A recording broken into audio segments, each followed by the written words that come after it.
Hola, buenos días. Buenas tardes. Vamos a partir la clase del día de hoy. Esta es la última clase que entraría para la evaluación del control 2, que está programado para no mañana, sino que el jueves, o sea, no, claro, no mañana, sino que el viernes de la próxima semana. El control, por lo tanto, abarcaría toda la materia hasta la clase de hoy. eh, Hasta la clase de hoy. Bien. Vamos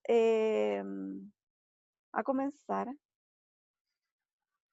retomando lo que vimos en la clase anterior, que es el modelo ISLM en economía abierta. Es el modelo ISLM BP, y BP viene de es la sigla que representa balanza de pago, porque la balanza de pago, como vimos en la parte introductoria del curso, es la cuenta que maneja el Banco Central, que registra toda la interacción de una economía con el resto del mundo. Y esta interacción puede ser a nivel de flujo de bienes, que son las exportaciones e importaciones, o el flujo de capital, que puede ser entrada de capital y salidas de capital.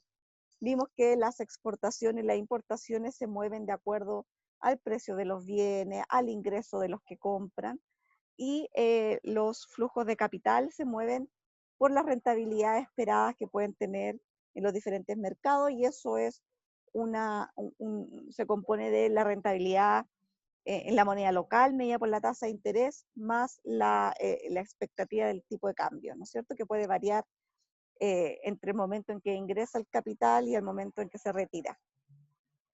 Nosotros vimos el modelo Mandel-Fleming, que es la versión más simple, que asume perfecta movilidad de capital, es decir, la tasa de interés local tiene que estar perfectamente alineada con la tasa de interés internacional, y asterisco perfectamente horizontal. Ahí tenemos una BP que es horizontal, pero el mundo en general, no hay ningún país que tenga perfecta movilidad de capitales, que puedan entrar y salir todos los flujos de capital que quieran. Eh, la realidad es intermedia entre una economía cerrada, en que no hay movimiento de flujos de capital, que sería una BP perfectamente vertical, y la situación de perfecta movilidad de capitales, que es la situación horizontal. Cuando hay imperfecta movilidad de capitales, y esto es lo que vamos a ver el día de hoy, eh, la curva de P es una curva de pendiente positiva que que puede cruzar a la LM por arriba o por abajo. Si la cruza por arriba, nos estamos acercando más hacia una BP vertical, estamos hablando de una economía que tiene baja movilidad de capitales. Si la BP pasa por la LM, la cruza y queda abajo, entonces estamos hablando de una BP que es más bien horizontal, y por lo tanto estamos hablando de una economía que se acerca a la perfecta movilidad de capital, y por lo tanto podemos decir que es una economía con una alta movilidad de capitales. Y lo que vamos a hacer en la clase de hoy es analizar, porque para eso es que tenemos este modelo estilizado de la economía, para entender cómo funcionarían políticas fiscales o políticas monetarias expansivas o contractivas en un contexto en que el flujo de capitales puede ser alto o puede ser bajo. ¿Hay alguna pregunta o duda hasta el momento? ¿No? Perfecto. Cualquier pregunta, o si quieren que repita o lo vamos atrás, me avisan. Entonces acá tenemos que ver muchos escenarios. Tenemos que ver primero qué pasa en este mundo si la tasa si el tipo de cambio, por ejemplo, fuera fijo o flexible. ¿Hace diferencia o no hace diferencia? Y luego analizar política fiscal expansiva, por ejemplo, con tipo de cambio fijo y alta movilidad de capitales. Política fiscal expansiva con tipo de cambio flexible y alta movilidad de capitales. Tipo de cambio, política fiscal expansiva en tipo de cambio flexible, alta movilidad de capitales.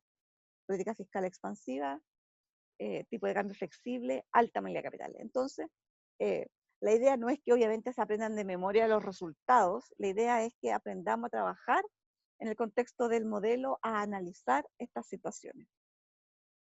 Eh, Repaso breve, la balanza de pago representa todas las combinaciones de tasas de interés y nivel de ingreso, para los cuales la cuenta corriente y la cuenta de capitales, que es la BP finalmente, suman cero.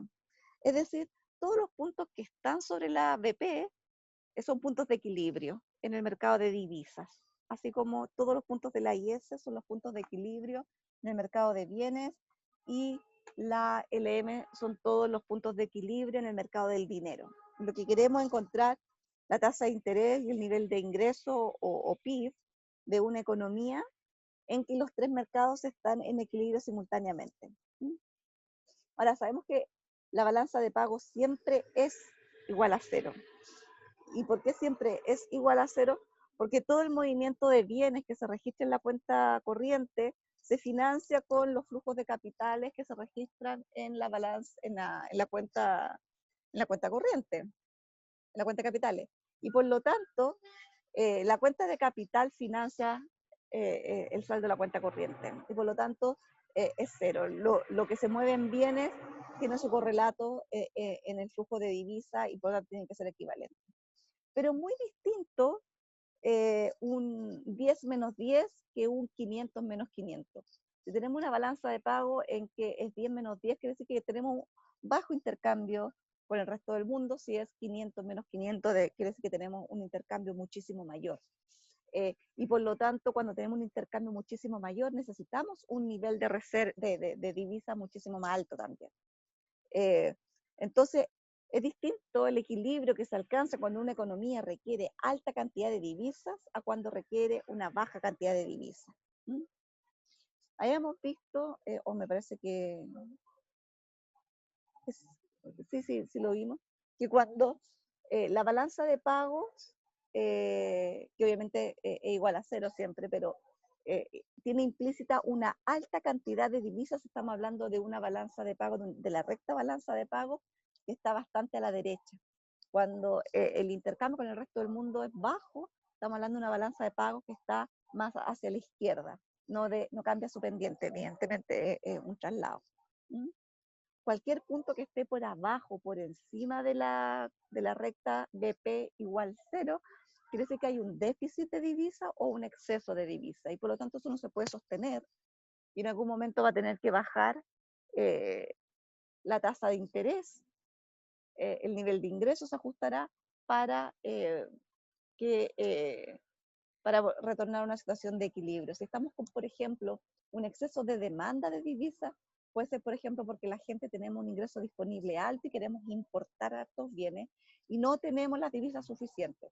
En ese sentido, uno esperaría, por ejemplo, que subiera la tasa de interés para que llegara un influjo de capitales y por lo tanto el país cuente con más divisas para poder pasárselo a los ciudadanos que quieren importar bienes. Computadores, autos, teléfonos, etc. Por el contrario, si hay un exceso de oferta de divisas, quiere decir que tenemos que los bancos se están llenando de dólares, por ejemplo, y que nadie quiere. Y por lo tanto, uno esperaría que baje la tasa de interés, salgan los flujos, salgan capitales, haya un outflow de capitales de esos dólares que la economía, la verdad, no está utilizando. Ahí nos podemos contar varias historias.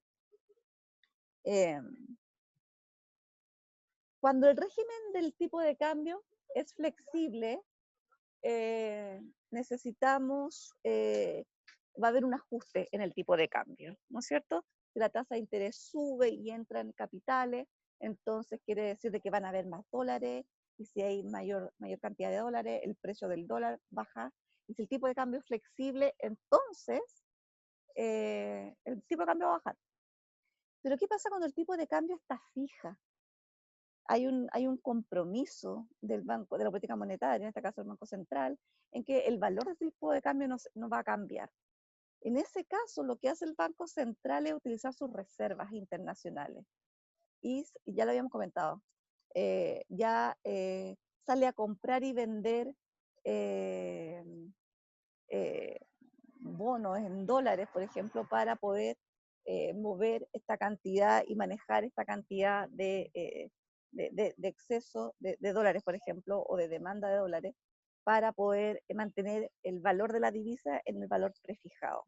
Cuando el tipo de cambio está fijo, por lo tanto, la BP está fija. Y por lo tanto el Banco Central neutraliza cualquier presión sobre el tipo de cambio comprando, vendiendo dólares, ¿sí? Inyectando o retirando dólares de la economía. De manera que la BP no se mueva. Entonces, partamos por el primer ejemplo, y todas estas situaciones en el fondo nos van a ayudar a ir madurando y a ir entendiendo cómo operamos, cómo trabajamos en este modelo, eh, aplicando diferentes tipos de políticas para diferentes supuestos. Supongamos acá que tenemos alta movilidad de capitales y por lo tanto la BP es más bien horizontal. Tiene pendiente positiva y es más horizontal. Cruza la LM y se queda por debajo. Supongamos que el tipo de cambio está fijo. Y es la situación fácil porque en el tipo de cambio fijo la BP está fija. Si queremos mantener un único valor del tipo de cambio, entonces tiene que haber una única cantidad de divisas circulando en la economía y por lo tanto la BP, esa cantidad que está implícita en esta curva de P igual 0, es única. Y por lo tanto hay una sola curva y por lo tanto se queda fija. Entonces, ¿qué pasa si en este contexto de alta movilidad de capitales y tipo de cambio fijo hay una política fiscal expansiva? Si hay una política fiscal expansiva, sabemos que se mueve la IS, no la LM, porque la LM tiene que ver con la política monetaria. Si hay una política fiscal expansiva, se mueve la IS porque el G aumenta. Se mueve la IS hacia afuera. La IS es la que tiene curva, la que es una recta pendiente negativa, se mueve hacia afuera. Y es el movimiento 1 que está acá en el gráfico, de IS sub 0 a IS sub 1. Se mueve la IS y pasamos de un punto de equilibrio A a un punto de equilibrio B, donde está en equilibrio el mercado interno, la IS y la LM. Pero en ese punto, en el punto B, no estamos en equilibrio con la balanza de pago, ¿no es cierto? La tasa de interés en el punto B está por sobre la tasa de interés que equilibra la balanza de pagos para ese nivel de ingreso de PIB. Y por lo tanto entran capitales. Y al entrar capitales, hay una presión sobre el tipo de cambio hacia abajo, se abarata, ¿no es cierto? Porque hay más. Como el tipo de cambio está fijo, el Banco Central tiene que retirar esos dólares de la economía. Todos esos dólares que llegan al mercado, el Banco Central tiene que retirarlo y por eso sale a comprar los dólares. Pero cuando sale a comprar dólares, lo que hace es recibir dólares a cambio de pesos. Si recibe dólares a cambio de dólares, queda muy igual, ¿no es cierto? Por lo tanto, lo que hace el Banco Central es comprar dólares pagando en pesos, que es lo que tiene. Y al hacer eso, lo que está haciendo el Banco Central es expandiendo la oferta de dinero. Aumenta, está obligado a realizar una política monetaria expansiva. ¿Y hasta cuánto va a hacer esa política monetaria expansiva? ¿Cuántos dólares va a comprar? Bueno, todos los necesarios para que se equilibren los tres mercados. Y eso es el punto C. Y por lo tanto, cuando tenemos un país con alta movilidad de capitales y el tipo de cambio está fijo, la política fiscal expansiva gatilla, obliga al Banco Central a tener una política monetaria expansiva y eso hace que el producto se mueva bastante y aumente, ¿no es cierto? No aumente solamente de A a B, sino que aumenta hasta C. ¿Hay alguna pregunta al respecto? Perfecto. ¿Qué pasa Y, ahora? Sí, disculpe, diga. Sí, ¿qué es la BP? BP, ¿Balanza de balance pago? de pago. Sí, exactamente, es balance de pago. La cuenta que registra todo el intercambio de una economía con el exterior y por lo tanto es la que resume finalmente el mercado de divisas, de dólares, por ponerlo en simple. Entonces la economía Ok, para estar en equilibrio, para haber un equilibrio macroeconómico en todas las variables relevantes, tiene que estar en equilibrio no solamente el mercado de bienes, también el mercado del dinero, que son los pesos, y también el mercado de divisas, que es la BP. en la economía tienen que haber suficientes dólares para que podamos, por ejemplo, financiar nuestras importaciones. Eh, Ahora, ¿qué pasa si la política fiscal y con un régimen de tipo de cambio fijo se aplica en una economía que tiene una baja movilidad de capitales? En este caso, la BP cruza la LM, pero la cruza por arriba. Está mucho más, es mucho más vertical, es más parecida a la situación, se acerca a la situación de en que no hay movimiento de capitales. En ese caso pasa algo parecido, pero no igual. La política fiscal, obviamente, una IS que se mueve hacia afuera, que es el movimiento 1 del gráfico, y pasamos del punto A al punto B, pero a diferencia del caso anterior, el punto B ahora queda por debajo del, de la curva BP, que el BP igual cero, ¿no es cierto? Y por lo tanto, la tasa de interés es menor a la que deja en equilibrio el mercado de divisas. Y por lo tanto, cuando la tasa de interés está por debajo, lo que sucede es que los capitales se van, porque ahora Chile renta menos, se van a otros mercados a buscar una mayor rentabilidad para sus inversiones.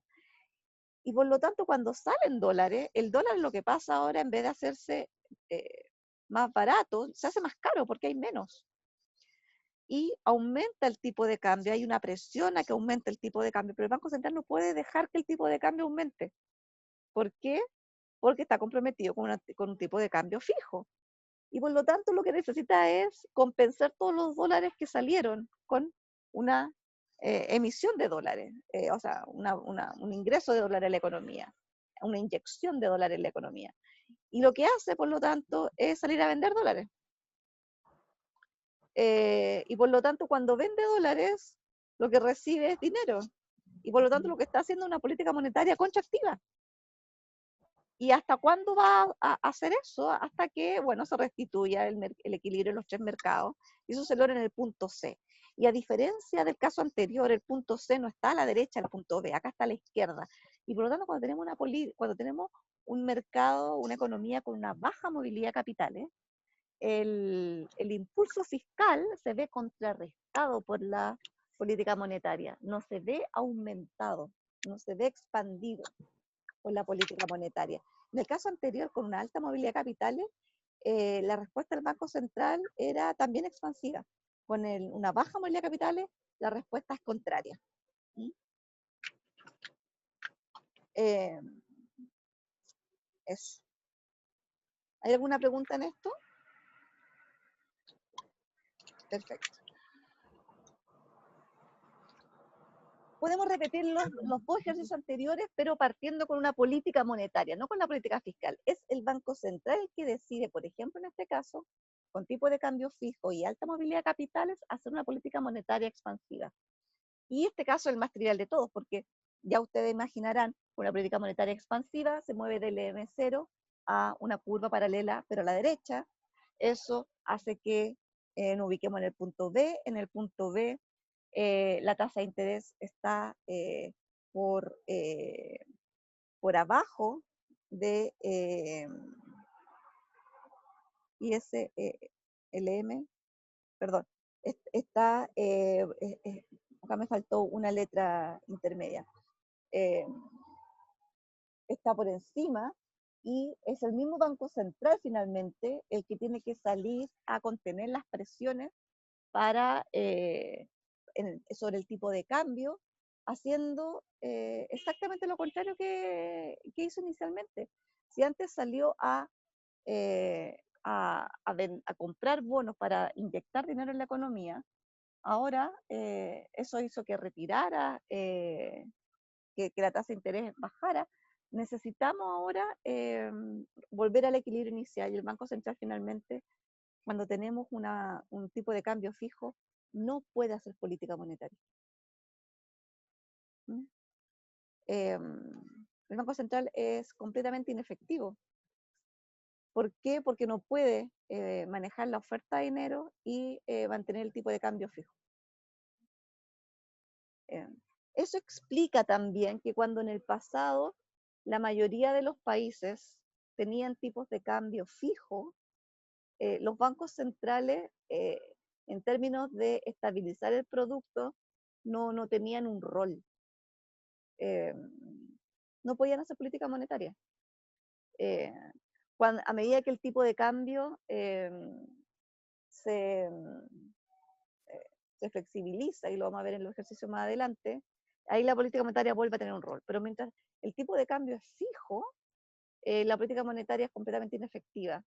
Lo que trata de hacer el Banco Central va a presionar el valor del tipo de cambio y va a tener que contener esa presión deshaciendo lo que inicialmente hizo. Si retiró dinero va a tener que inyectarlo. No, y eso es cierto con alta o con baja movilidad de capitales. No, no hay alternativa. Profe, Diga, entonces la LM no se puede mover en estos casos. va y vuelve, Ah, ya. va y vuelve. No le queda otra. En cambio, cuando hacemos política fiscal, cuando el tipo de cambio es fijo, es el gobierno finalmente el que puede ayudar a estabilizar el producto en una crisis. En ese sentido, las recetas de Keynes, por ejemplo, son plenamente válidas. Con una economía deprimida, él le dice, bueno, el gobierno es el que tiene que salir a apuntalar la economía, aumente el gasto de gobierno. No da ninguna receta respecto al Banco Central. Y es porque estaba en un contexto también de tipos de cambio fijo. Y por lo tanto, en esas situaciones, el Banco Central no puede hacer mucho, no puede hacer nada. Ahora, ¿qué pasa si tenemos un tipo de cambio flexible? Cuando tenemos un tipo de cambio flexible, ya aquí hay que estar más alerta en el sentido de que se van a mover las tres curvas, porque ahora la BP sí se puede mover. Y si la BP se mueve hacia la derecha, quiere decir que es una economía donde va a haber más dólares. Si se mueve hacia la izquierda, es una economía en que va a haber menos dólares. Por lo tanto, al haber más dólares, el precio de ese dólar es distinto a cuando había menos, evidentemente. Entonces, supongamos y hagamos lo mismo. ¿Qué pasa si hay una alta movilidad de capitales? Pero el tipo de cambio es flexible, y partamos ahora por la política monetaria. Veamos que ahora sí la política monetaria tiene un rol. Si el Banco Central decide hacer una política monetaria expansiva, la LM se mueve hacia afuera, que es el movimiento 1 que está en el gráfico. En ese punto nos encontramos en el equilibrio IS0 LM1, que es el punto B, por debajo de la BP, ¿no es cierto? En el punto B, la tasa de interés, por lo tanto, va a estar por debajo de la que equilibra, el que necesita en equilibrio la BP, ¿no es cierto? Y en ese caso, quiere decir de que la tasa de interés es insuficiente para que los flujos, los capitales se queden en el país, y por lo tanto se van a empezar a retirar. Como el movimiento acá es imperfecto, hay alta movilidad de capitales, pero no perfecta, se va una cantidad de capitales extranjeros, no se van todos, obviamente. Se va empieza a salir capital. Si sale capital, quiere decir que se están yendo los dólares, y al irse los dólares, quiere decir que los dólares están más escasos, y si están más escasos, entonces quiere decir que están haciéndose más caros. Y por lo tanto el tipo de cambio va a aumentar. Como el tipo de cambio es flexible, entonces el Banco Central no va a intervenir. No se va a preocupar porque el tipo de cambio empieza a aumentar. Pero ¿qué va a suceder? Y con el tipo de cambio aumenta, acuérdense de Marshall Lerner, el efecto sobre las exportaciones netas es positivo. Y si el efecto sobre las exportaciones netas es positivo, quiere decir que la IS se va a mover hacia la derecha. Y ese es el movimiento 2A que está en el gráfico. Ahora, como aumentan las exportaciones, quiere decir que van a llegar más dólares a la economía. Y al ingresar más dólares a la economía, Y al aumentar el PIB, la gente también va a querer aumentar su consumo tanto de bienes nacionales como bienes importados, va a necesitar importar más. La BP tiene que expandirse también, es una economía que va a requerir más dólares. Y por lo tanto se mueve tanto la IS como la BP y todas se equilibran simultáneamente en el punto C. Entonces acá la política monetaria es súper efectiva. Una política monetaria expansiva fortalece las exportaciones y no solamente pasamos de A a B, pasamos de A a C, C está a la derecha de A.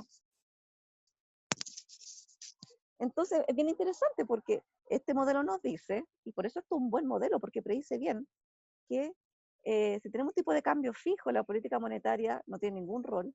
En cambio, cuando el tipo de cambio es flexible, tenemos una flotación cambiaria como la que tenemos nosotros, el rol del Banco Central es súper importante. Bueno, una de las cosas que se está discutiendo actualmente, de hecho, su autonomía, etcétera. La próxima clase vamos a hablar del Banco Central, vamos a hablar de inflación y vamos a ver por qué los bancos centrales tienen que ser autónomos. Que es lo que nos ha enseñado no solamente los modelos, sino que también la evidencia que ha ido soportando las conclusiones de este modelo. Al revés, ¿qué pasa si la economía tiene tipo de cambio flexible, aplicamos política monetaria expansiva, pero tiene una baja movilidad de capitales? Acá pasa lo mismo. Si se dan cuenta, todos los resultados son distintos. Así que, si una política monetaria expansiva, pasamos de la LM0 a la LM1, el movimiento 1 que está en el gráfico. Con eso nos ubicamos por debajo, perdón. La IB está por debajo de la tasa de interés que equilibra la BP y por lo tanto van a salir capitales, se va a depreciar el tipo de cambio, con eso las exportaciones netas aumentan, eso hace que la IS se mueva hacia la derecha, se expanda en el movimiento 2A. En este nuevo nivel de producto que aumentó, el país requiere más divisa porque al mayor ingreso, mayor consumo de bienes nacionales e importados, necesitamos más dólares para comprar y la BP se expande hasta alcanzar el nuevo equilibrio. Ahora, ¿qué sucede con la política fiscal? Y en este caso es distinta la conclusión. Si tenemos una alta movilidad de capitales, se expande la IS, el movimiento 1, del IS0 al IS1, nos encontramos en el punto B, que está por encima de la BP inicial, de la BP0.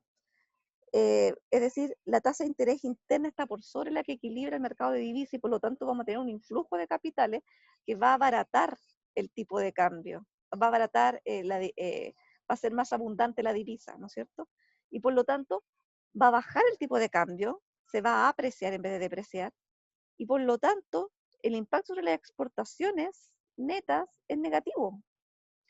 Y el impulso fiscal se ve de cierta forma anulado un poco por este retroceso en las exportaciones netas.